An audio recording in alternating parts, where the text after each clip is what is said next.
दोस्तों, एक बादशाह रास्ता भटक कर किसी वीराने में पहुंच गया। वहां झोंपड़ी थी। उस झोंपड़ी में रहने वाले शख्स ने बादशाह की बड़ी खिदमत की। वो गरीब जानता भी नहीं था कि ये बादशाह है। मुसाफिर समझकर खिदमत की। बादशाह बहुत खुश हुआ। जब जाने लगा तो उसने अपनी उंगली से अंगूठी उतारी और कहा, तुम मुझे नहीं जानते हो कि मैं बादशाह हूँ। ये अंगूठी अपने पास रखो, जब कोई ज़रूरत होगी हमारे महल में आ जाना। दरवाजे पर जो दरबान होगा उसे ये अंगूठी दिखा देना। हम किसी भी हालत में होंगे वो हमसे मुलाकात करा देगा। बादशाह चला गया। कुछ दिन के बाद उसको कोई ज़रूरत पेश आई तो वो देहाती बड़े मियाँ महल के दरवाजे पर पहुँचे। कहा, बादशाह से मिलना है। दरबान ने ऊपर से नीचे तक देखा कि इसकी क्या औकात है बादशाह से मिलने की। कहने लगा, नहीं मिल सकते, मुफलिस व कल्लाश आदमी है। इस देहाती शख्स ने फिर वो अंगूठी दिखाई। अब जो दरबान ने देखा तो आंखें फटी की फटी रह गई। ये बादशाह की मोहर लगाने वाली अंगूठी आपके पास? बादशाह का हुक्म था कि ये अंगूठी जो लेकर आएगा, हम जिस हालत में हों उसे हमारे पास पहुंचा दिया जाए। चुनांचे दरबान उसे साथ लेकर बादशाह के खास कमरे तक गया। दरवाज़ा खुला हुआ था।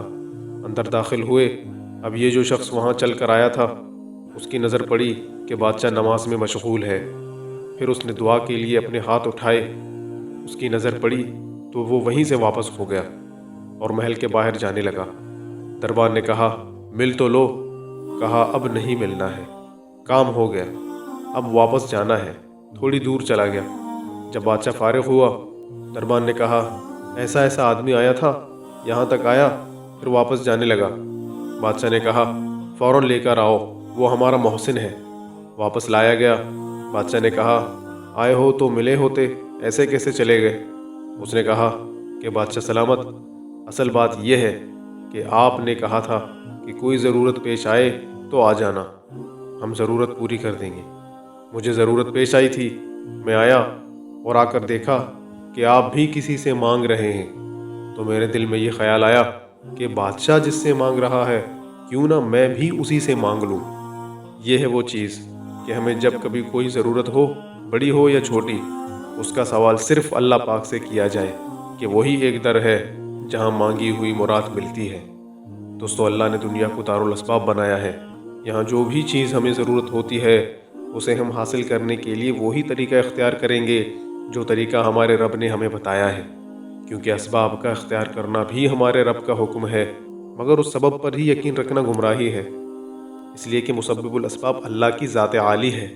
हम अल्लाह की नेमतें हासिल करने के लिए सबब इख्तियार ज़रूर करेंगे, मगर यकीन फ़कत अल्लाह की ज़ात अक़दस पर ही करेंगे, क्योंकि अल्लाह पाक असबाब के भी खालिक हैं। दोस्तों, वीडियो पसंद आने की सूरत में इस वीडियो को लाइक करें और ये वीडियो आपको कैसे लगी कमेंट सेक्शन में अपनी राय का इज़हार ज़रूर करें और हमारी हौसला अफजाई के लिए चैनल को सब्सक्राइब करें ताकि हम इसी तरह मज़ीद इंटरेस्टिंग स्टोरीज़ आपके साथ शेयर कर सकें। अल्लाह हाफ़िज़।